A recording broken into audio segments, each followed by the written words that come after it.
Hey there, hi there, ho there. And today we are going to be looking at the Scrambler 400. Last week we looked at the Speed 400. This week we're doing the Scrambler 400. I got to take a test ride at Moto America at Road Atlanta last weekend, but I wanted to give you a little more of a look at the bike before we get to the test ride. So similar to the Speed 400, it's got the same 400 engine, but it's tuned, it's got a different gearbox. And I go into that on the ride demo, the demo ride. The gearbox is much more oriented to off-road. So it does not have the tall 6th gear for going on the highway. And 5th gear is also not real suited to highway. You're going to use 6th gear going in the city in a 55 speed limit. You're probably already going to be looking for that 6th gear, unless you like running at really high RPMs, but I like not running at very high RPMs. It's fine on the highway. The 6th gear will take you fine on the highway. It's just, it'll have more vibration. It'll be not as suited to the highway as the Speed 400. So if you're going to be doing off-road, you'll note that the tire tread pattern is much more suited to off-road riding. And the suspension makes the bike a lot taller. So it has the look of being a bigger bike too. And when you sit on it, the taller seat height and the look of it just make it feel like a bigger bike. It's got nice features, like right here, it's got the padding, making it look more sporty and more off-roady. It's got the same dials and gauges as, it's got the same gauge cluster as on the Speed 400, but it doesn't have the bar end mirrors, and it has the brush guards. So let's go look at the bike from the front. On the rear, before we go look at the front, again, I might consider a undertail eliminator to just tidy up the rear. But this isn't that obtrusive. They did a really nice job making it comply with regulations. So, and something else that I like while we're still at the back of the bike is the twin tail exhaust. Isn't that pretty? It just gives it that off-road look. Going around to the front of the bike, you'll notice that the light is the same headlight, but it's got the basket, the protector for anything flying off of the road in front of you if you're riding behind someone else. That's a real important feature that protects the headlight. And then there you go, there are the brush guards. And it's just a more off-road oriented bike. But you can go tooling around the city with a passenger, or even go off-road with a passenger if you're comfortable doing that, because the passenger seat does look very nicely suited to a passenger's delicate derriere. It has the number plate design feature for the branding. I think that's really cool looking, and overall I think it's a great little off-road or city bike for running around. You can go on the dirt roads, and you can go cruising around the city, go out to dinner, go grab a cup of coffee. This is the perfect bike for that. Oh, and I almost forgot. Check out the tank pads so that you don't scratch the tank when you're gripping the tank on off-road riding. So lots of nice little features that they thought of. It's a nice little bike. Check it out. Well, here we go. The second bike, the Scrambler 400. Woohoo! Here we go. Because I got my ticket to ride. Oh, this is really cool how it's got the basket on the grill, on the headlight. That's really cool. I like that.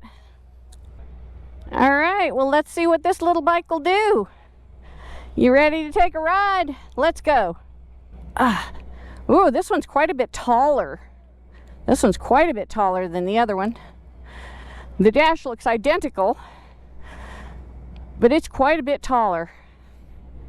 I can still flat foot it because I'm 5'8", but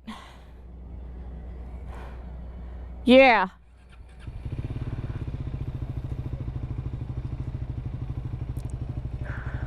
Okay, but this is quite a bit taller, so it feels like a bigger bike.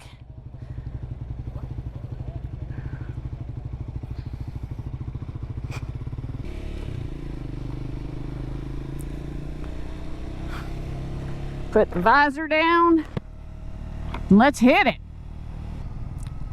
Okay, now I like the sound of the muffler. It's got a real growl to it. For a small bore bike, it's really talking to me. This is loose. Need to tell them about that when I get back. Cancel the turn signal. I'm so spoiled from the Tiger with the self-canceling turn signals, and I don't need to use the clutch. The Tiger just really spoiled me.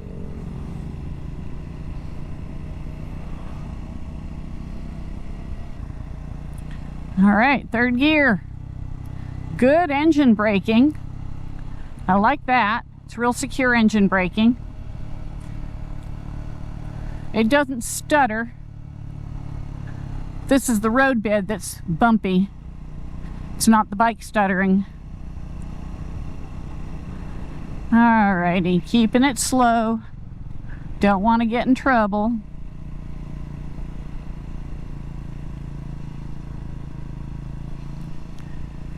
Okay, back out on the route. Go to the right.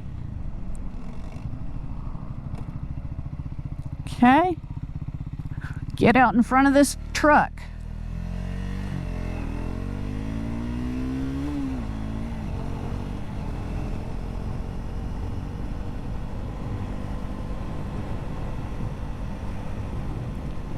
Whoa, that's got some giddy up, that's for sure.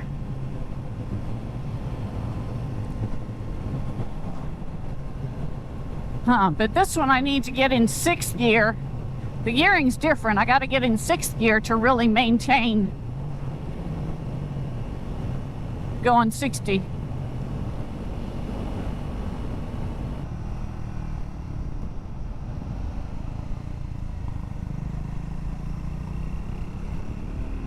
Good brakes.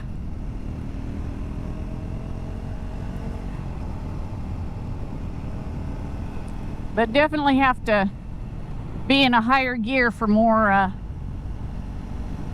speed.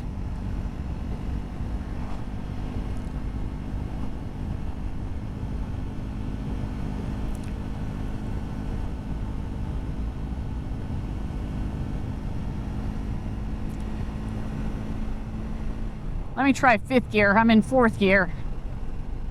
And it was getting up there in the RPM, so let's see how 5th gear rides on these turns on this curvy road.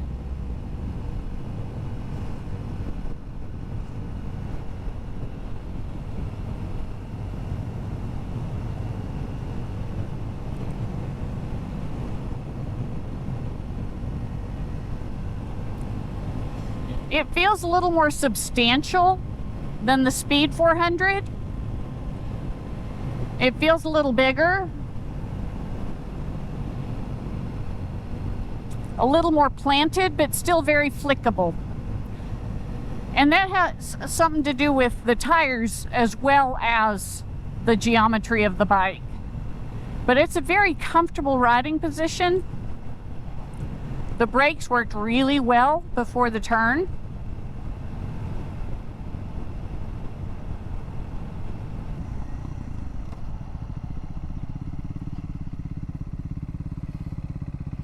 Don't want to get a driving award or get creamed by a car coming.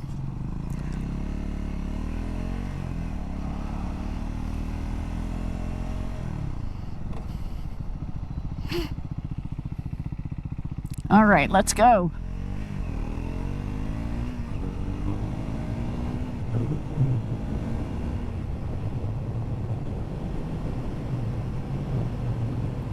Well, that was some quick shifting and got some giddy up. Definitely not lacking for acceleration as long as you can shift the gears quickly. That was from nothing to fifth gear pretty fast.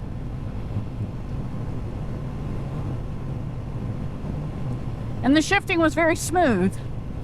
Wasn't abrupt. It is a beautiful sunny day for a demo ride. That's for sure.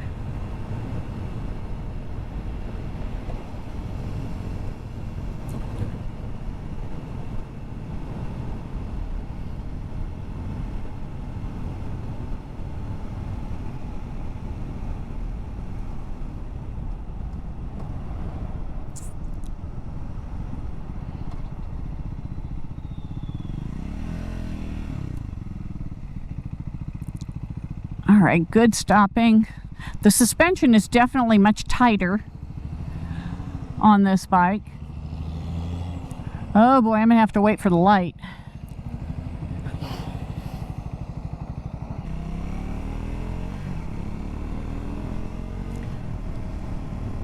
All right, the shifting is smooth. Any stuttering or bumping was me on the clutch. But I'm not used to clutch shifting anymore. But it's really smooth. I like the engine braking. Real smooth. It doesn't, yeah, smooth engine braking. It doesn't go or anything like that when you're engine braking. It's very smooth.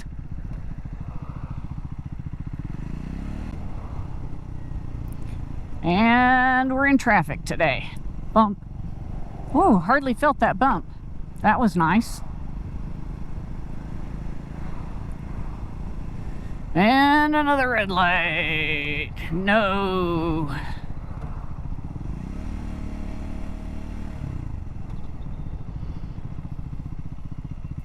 Yeah, you can really feel the click when it goes into first gear on this one too.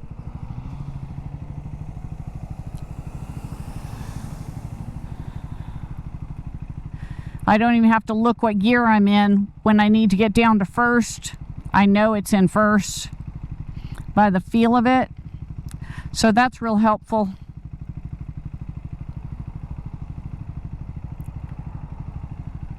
It's got a higher center of gravity than that Speed 400, but it's really well balanced. I can pick my feet up and mostly balance. So it's got really good balance.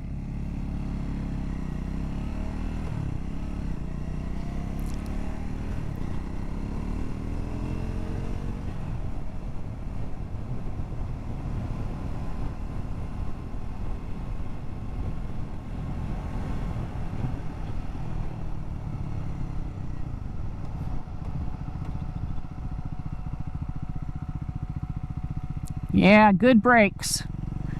Good brakes, but not the kind that'll throw you over the handlebars. Yeah, definitely need sixth gear to really go in a 55 mile per hour zone. So that's a distinct difference between the Speed 400 and the Scrambler 400. The gearing is definitely different.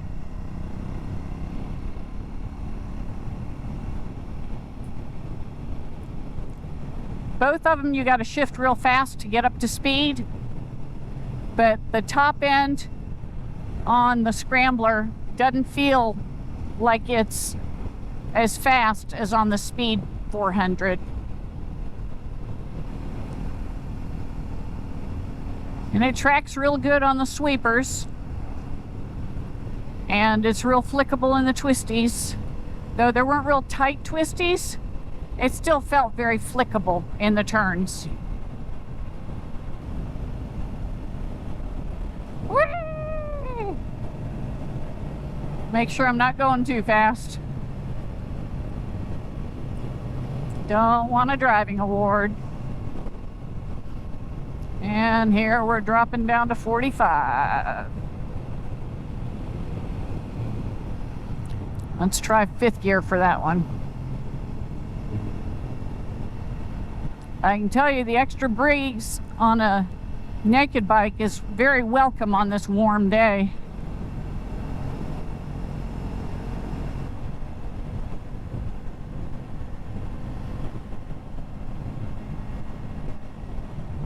We're back to 55, so we got to get in 6th gear.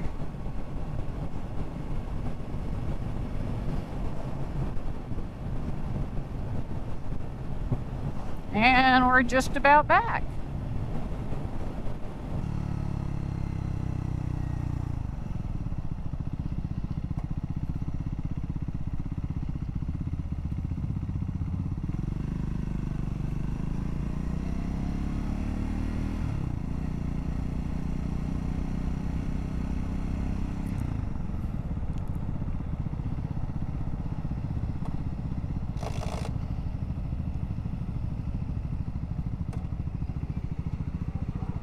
All right, that concludes the ride on the Scrambler 400. Quit the turn signal there. And it looks like the dash has all the same features as the Scrambler. All righty, so that's it for the Scrambler 400. So like, subscribe, hit the little bell after you subscribe. Make sure you find out when new videos drop. And y'all, get out there and have an adventure.